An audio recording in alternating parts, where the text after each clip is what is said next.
Buddies प्यारे प्यारे subscribers, कैसे हैं आप सब। हबीब्स इंग्लिश एकेडमी में वेलकम। आज का हमारा ग्रामर का लेक्चर है, लेक्चर नंबर 27, जिसमें हम प्लूरल्स डिस्कस कर रहे हैं कि इंग्लिश ग्रामर में प्लूरल्स कैसे बनते हैं। ये सीरीज़ ऑफ लेक्चर्स है, पहले वाले तमाम लेक्चर्स भी आप बहुत अच्छे से सीखें और आपकी ग्रामर बन जाएगी बिल्कुल झकास।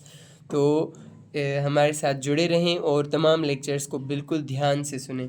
टॉपिक ही आज का हमारा एब्स्ट्रैक्ट नाउन्स है, नो प्लूरल्स। आज का हमारा टॉपिक है जिसमें हम डिस्कस करेंगे कि जो एब्स्ट्रैक्ट नाउन्स होते हैं उनका प्लूरल ही नहीं होता। क्यों नहीं होता प्लूरल इनका? क्योंकि वो अनकाउंटेबल्स होते हैं। वो अनकाउंटेबल्स होते हैं, इसलिए उनका प्लूरल ही नहीं होता। They are uncountables. ओके। अगर फॉर एग्जांपल हमारे पास एक एब्स्ट्रैक्ट नाउन है लव, हेट, इनका प्लूरल नहीं होता। हेट, प्रोवोकेशन,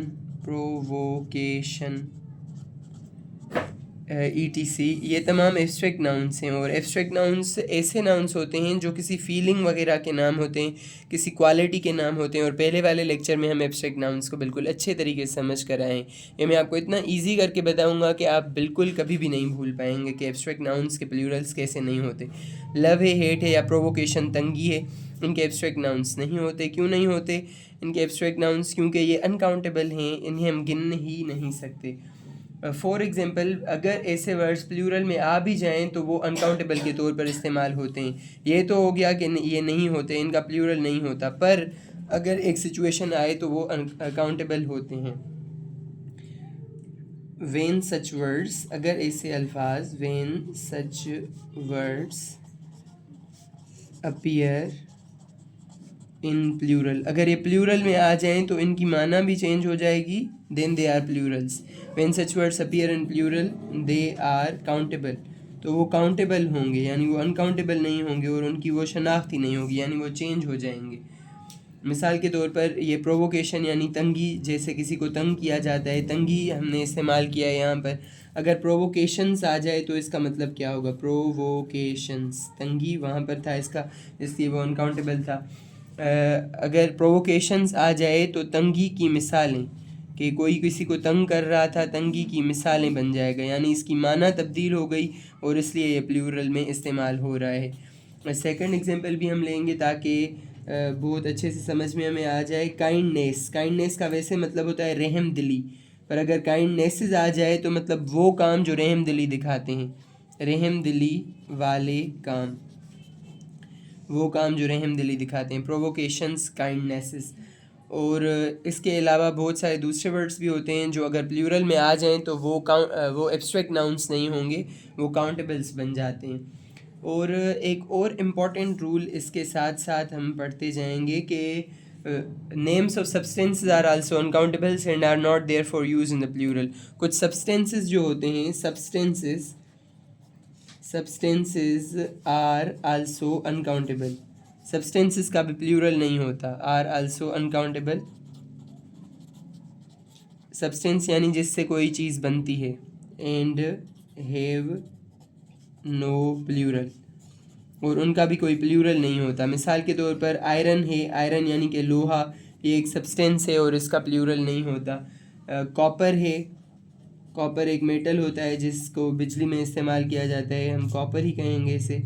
और उसके अलावा टिन है, टीन, जिससे बहुत सारी चीज़ें, डब्बे भी बनते हैं, टीन हो गया। और वुड है, लकड़ी, लकड़ी भी जो है वो एक सब्सटेंस है जिससे कोई और चीज़ बनती है। सब्सटेंस का मतलब क्या होता है? कोई ऐसी चीज़ जिससे कोई और चीज़ बनती है, तो इनका भी प्लूरल नहीं होता और इसीलिए ये भी अनकाउंटेबल के तौर पर इस्तेमाल होते हैं। आगे चलते हैं। अगर ऐसे अल्फाज, ये वाले अल्फाज जो हैं, ये वाले अल्फाज प्लूरल में आ जाएं तो फिर क्या होगा? मिसाल के तौर पर व्हेन, इसका पहले रूल पढ़ते हैं उसके बाद इसके एग्जांपल्स देखेंगे। व्हेन सच वर्ड्स, अगर ऐसे वाले लफ्ज़, कभी अगर ऐसे वाले लफ्ज़, when such words appear in plural, अगर ऐसे वाले लफ्ज़ प्लूरल में आए, दे आर काउंटेबल्स, वो काउंटेबल्स हो जाएंगे और उनकी मीनिंग भी मुख्तलिफ हो जाएगी। Countables and their meaning would change, their meaning would be different, उनकी मीनिंग भी मुख्तलिफ हो जाएगी। कैसे? मिसाल के तौर पर हम एक एग्जांपल लेते हैं, कॉपर था यहाँ पर हमारा। कॉपर एक मेटल है जो इलेक्ट्रिसिटी में, मैंने आपको कहा कि इस्तेमाल होता है। इलेक्ट्रिसिटी में ये इस्तेमाल होता है। अगर ये प्लूरल में आ जाए, कॉपर्स बन जाए, तो कॉपर्स का मतलब क्या होगा? कॉपर्स का मतलब होगा कॉपर के सिक्के। कॉपर के सिक्के। देखिए मीनिंग बिल्कुल चेंज हो गई। वहाँ पर ये एक मेटल था और यहाँ पर इसकी मीनिंग बिल्कुल तब्दील हो गई। दूसरा एग्जांपल हम लेते हैं आयरन का। आयरन का वैसे क्या मतलब होता है? आयरन का मतलब होता है लोहा। ये हम यहाँ पर लोहा लिख चुके हैं। और अगर आयरन्स इस्तेमाल होगा तो फिर इसकी मीनिंग तब्दील हो जाएगी। इसकी मीनिंग होगी हथकड़ी। आयरन्स का मतलब होगा हथकड़ी, फीटर्स। इसको इंग्लिश में फीटर्स भी कहते हैं, फैटर्स। ओके, नेक्स्ट एक और एग्जांपल हम लेते हैं, टिन्स। टिन्स का मतलब क्या होगा? वहाँ पर टिन का मतलब था टीन, और यहाँ पर टिन्स का मतलब होगा डब्बे। ओके, एक और एग्जांपल हम लेते हैं यहाँ पर, वो जो है वुड का मतलब हम यहाँ पर पढ़कर आए कि अगर सब्सटेंस है तो उसका मतलब होगा लकड़ी, पर अगर वुड्स बन जाए तो वुड्स का मतलब होगा जंगलात। देखें कैसे मीनिंग मुकम्मल तौर पर तब्दील हो गई। वहाँ पर टिन का मतलब था लकड़ी और यहाँ पर टिन का मतलब है जंगलात। तो यहाँ पर बहुत बहुत कंग्रेचुलेशंस आपको, हमारे प्लूरल्स के तमाम रूल्स ख़त्म हो चुके हैं। और प्लूरल्स के रूल्स के बाद नेक्स्ट वाले लेक्चर में हम एक नया टॉपिक लेंगे। नए टॉपिक के साथ हम कुछ नया सीखेंगे जो बहुत ही इंटरेस्टिंग होने वाला है और आपको कामयाब बनने में बहुत ज़्यादा मदद करेगा, क्योंकि यही इंग्लिश है जो आपकी मुख्तलिफ़ टेस्ट में इस्तेमाल होती है, जैसे नेशनल टैलेंट हंट प्रोग्राम जो सखर IBA यूनिवर्सिटी देता है, या फिर सिंध टैलेंट हंट प्रोग्राम जो भी सखर IBA यूनिवर्सिटी देता है। ये स्कॉलरशिप्स हैं।